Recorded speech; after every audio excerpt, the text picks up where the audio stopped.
최영업 신부님의 편지 모음 제8회 8번째 편지입니다.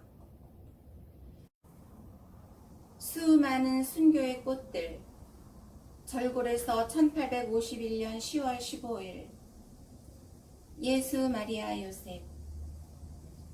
지극히 공경할 르브레주아 신부님께. 조선에서 신부님께 두 번째 편지를 씁니다. 1850년 5월 10일 신부님이 보내주신 편지를 금년 2월에 받고 크게 기뻐하였습니다. 제 편지를 신부님께서 받으시기를 간절히 희망했는데 이제 신부님께서 그것을 받으셨다는 말을 들으니 마음이 놓입니다. 연락원들이 매달 신부님들에 대한 소식을 우리에게 가져다 줄 날이 언제쯤이나 올까요? 금년에는 지난해보다 일찍 10월부터 공소 순회를 시작하여 저의 관할구역 전체 순회를 8개월 만에 끝마쳤습니다. 짧은 휴식 기간을 이용하여 전교길에서 겪은 여러 가지 경험을 말씀드리겠습니다. 하느님의 말씀을 듣고 열심을 일으키고 성사를 받고 감격해하는 모양은 어디서나 한결같습니다. 우리 교우들은 이런 천상보화를 얻기 위해 어떤 희생이라도 아끼지 않습니다. 공소순회를 하려고 길을 떠난 지 얼마 지나지 않아 하마터면 여행을 중단할 뻔하였습니다. 어떤 여관집 주인 내외가 부부싸움을 하게 되었는데 그 여인은 밉살스러운 자기 남편을 골탕 먹이려는 심보로 그가 여관에 12명의 서양 사람들을 유숙시켰다고 떠벌렸습니다. 즉시 여인과 남편이 체포되어 감옥에 투옥되었고 그 서양 사람들을 체포하기 위해 비밀 포졸들이 사방에 파견되었다는 소문이 파다하게 퍼졌습니다. 혹독한 박해가 일어날 것이라는 공포가 전국적으로 퍼져 저는 공소순회를 일단 중단하고 조금 안전한 고장으로 피신할 수밖에 없었습니다. 다행히 얼마 후 그 허황된 소문은 가라앉았고 지나친 공포도 사라졌습니다. 그래서 저는 지극히 좋으신 하느님의 보호하심으로 무사히 공소 순회를 마쳤습니다. 작년에는 사탄이 큰 소난을 일으켜서 부득이 교우촌 2군데나 순회하지 못하였는데 금년에는 사탄이 저에게 마주오지 않았습니다. W 신부님은 여전히 신병을 앓고 있어서 교우촌을 순회할 수가 없습니다. 그래서 저는 저의 약한 어깨에 힘에 겨운 무거운 짐을 짊어지고 있습니다.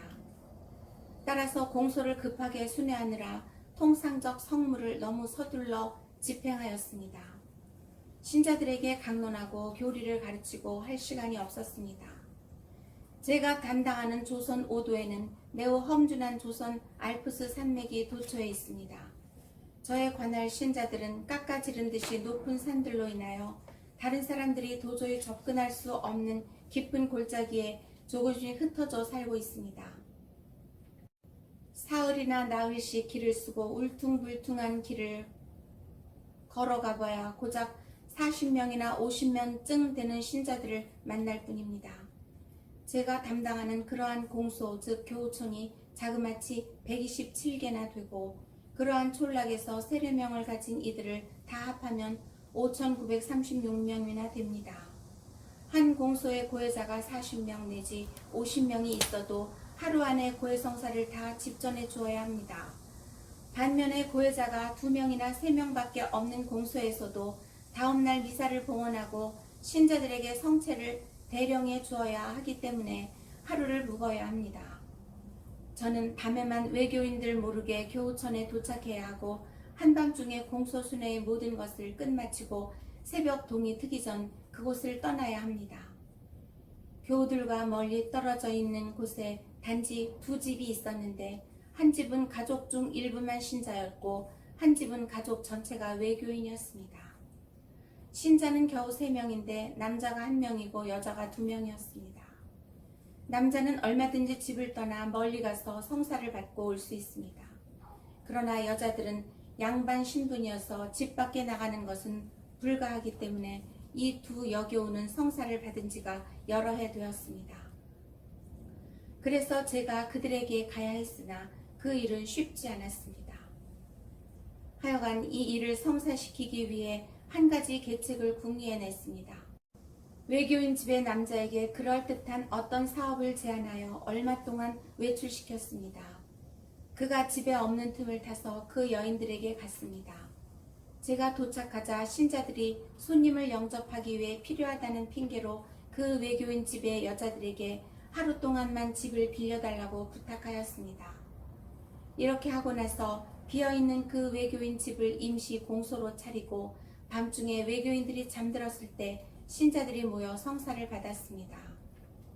이처럼 우리가 일을 꾸미는 때에는 악의에서가 아니라 필요에 의하여 비신자들에게 여러 가지 거짓말로 폐를 끼칩니다. 그렇게 하지 않으면 즉시 천주교를 비난하거나 그 자리에서 모두 끌려가 순교하고 맙니다. 신부님이 이 이야기를 들으실 때 우리 성사 집행이 얼마나 부자연스러운지 짐작하실 것입니다. 그래서 신자들은 자기들이 신자인 것을 남이 눈치채지 못하도록 내색을 안고 삽니다. 만일 어떤 사람이 신자라는 것이 발각되면 감옥에 가거나 배교하거나 두 가지 중 하나를 선택해야 합니다. 그래서 신자들은 전혀 내색을 하지 않습니다. 그러므로 비신자들에게 받아 복음을 전한다는 것은 대단히 어려운 일입니다. 사실 비신자에게 직접 교리를 설교함으로써 전교하는 일은 거의 없습니다. 더구나 사제들로부터 천주교 교리를 듣는 것은 불가능한 일입니다. 그러나 하느님의 은총은 가끔 우리도 모르는 사이에 비신자들의 마음에 진리의 빛을 비춰주십니다. 비신자들은 천주교의 진리에 관해 떠도는 소문을 듣거나 또는 신자가 당한 어떤 환난 등의 사건을 통해 마음속으로 감동을 받습니다. 이것이 계기가 되어 스스로 교리를 가르쳐 달라고 청하여 신앙을 가지게 되고 신자들 사이에 받아들여지는 것이 보통입니다. 조 씨라는 매우 지체 높은 양반이 입교한 사정은 다음과 같습니다. 그는 천주교에 대해서 어떤 이야기를 들은 적이 있으나 그때에는 지극히 사악하고 반란을 선동하는 종교로만 알았답니다. 그런데 그의 마을에서 멀지 않은 멍해목이라는 한 산골에 천주교 신자들이 살고 있었습니다. 그 양반이 신자들이 사는 근처 골짜기에 살고 싶어서 집을 지으려고 그곳에 왔습니다. 그때 마침 신자 마을이 몽땅 화재로 타버리는 사건이 벌어졌습니다. 조 씨는 즉시 그 마을에 가서 화재를 당한 신자들을 위로하였습니다. 그런데 조 씨가 보기에 신자들은 조금도 근심하거나 마음이 동요하는 것처럼 보이지 않았습니다. 이처럼 엄청난 재난을 당하고도 평온한 낯으로 태어나게 있는 것을 조 씨는 매우 이상히 여기며 탄복하였습니다. 그는 신자들이 왜 그러한지 그 이유가 몹시 궁금하여 견딜 수가 없었습니다. 그래서 신자들에게 물었더니 신자들은 여러 가지 말로 대답을 하였으나 신앙에 대한 것은 털어놓지 않았습니다. 그래서 대답이 신통치 않았습니다. 조 씨는 도무지 납득이 되지 않아서 마음속으로 이 사람들이 무슨 도를 믿는구나 하고 생각했습니다. 그렇지 않고서야 화재를 당하고도 그렇게 태어날 수가 없을 것이기에 다시 꼬치꼬치 캐어물었습니다. 그때서야 신자들은 어쩔 수 없이 실토를 했습니다. 과연 우리는 천주교를 믿습니다. 우리는 좋은 일이나 굳은 일이나 모든 일은 하느님의 뜻에 따라 일어난다고 믿습니다. 그러므로 우리는 지극히 좋으신 하느님께 항상 의탁하며 그분의 측량할 수 없는 안배를 칭송할 뿐입니다. 라고 대답하였습니다. 조 씨가 이 말을 듣고서 크게 기뻐하고 만족하여 곧 천주교를 믿기 위해 기도문과 교리문답을 배우며 천주교의 법규를 실천하기 시작하였습니다. 그러나 넘어야 할 태산이 너무나 험준하고 깨트려야 할 장벽이 너무나 두터웠습니다. 그는 조상들의 위패를 많이 모시고 있었고 친척들과 친지들도 많았습니다. 그는 이 모든 것에서 떠나야 했습니다. 그런데 여기에 최후의 악이 도사리고 있었습니다.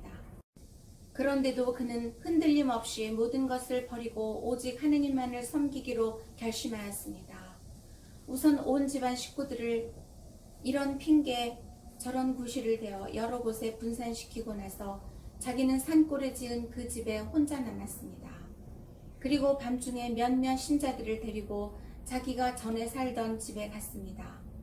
그리고 외교인들이 보기에 우연히 화재가 발생한 것으로 믿게끔 꾸미고 그 집과 우상들을 불질러 버렸습니다.